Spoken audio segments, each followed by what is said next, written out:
Conan, what is best in life? Crush your enemies, see them driven before you, and hear the lamentation of your women. Hey everyone, this is Sarc, and this is GAFcast number 16, recorded on April 8th, 2009. So it's been a while. I've been less of a GAFcaster and more of a GAF slacker. But, you know, it happens. Just been forgetting to hit record at important times and not getting as much playtime and the kinds of playtime that I think are valuable. I've been doing a lot of stuff in larger war bands and, you know, just really kind of been hiding in crowds and not really getting to shine as an individual. I think that most people do pretty well when they're in a crowd. You know, when you have melee in front of you to soak up the damage, it's not too hard to just sit in the back and pitch grenades or fire shots or do whatever it is you need to do. So I'm going to try to get some more movies out, but things have slowed down for me lately.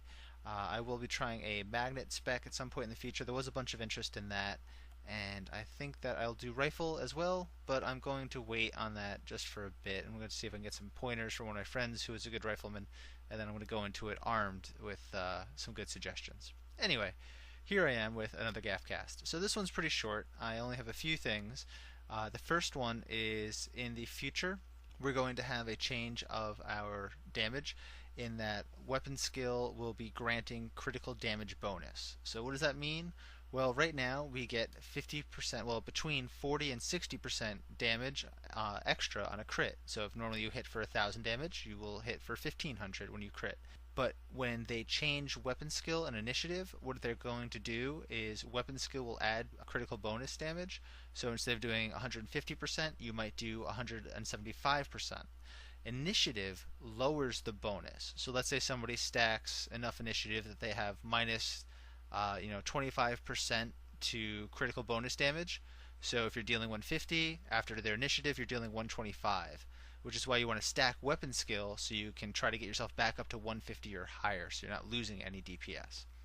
So that's going to be a change that's coming up. I have a rough calculator. I have no calculations yet for how initiative and weapon skill will scale, but if you're just curious whether or not crit or ballistics are worth trading out at different ratios, you can check that using the calculator. And I put that up on a post at lagwar.com. And if you scroll down, there's a whole bunch of posts, and this is called New Damage Calculations, and that should be one of my most recent ones. So there is that. The second small issue that I found recently is pretty awesome.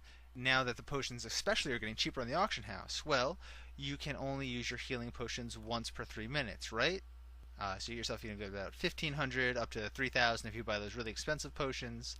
However, you can get an extra 1,000 health every once in a while. I'm not sure what the cooldown on these potions is. You could probably just spam this and really abuse it. Please don't abuse it that badly that people notice. But the potions that give you plus wounds and plus 3% ranged crit, if you are damaged and you take it, you get 1,000 health.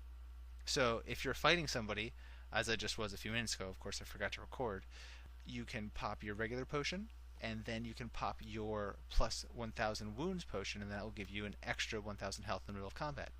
If you use the right click to remove the buff, you should be able to use it again and get another 1,000 health back. So I'm not sure what the cooldown is on that potion, but if you keep going back and forth on it, you should be able to get enough health to really make your Destro opponent very, very unhappy. So theoretically in the background or on the screen you should have noticed the beginning of this video was a logrin's forge where you can jump up onto a spot where Destro really can't access you, which is really, really nice.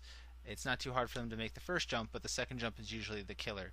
Unless you time it perfectly, you have to use your sprint to get it.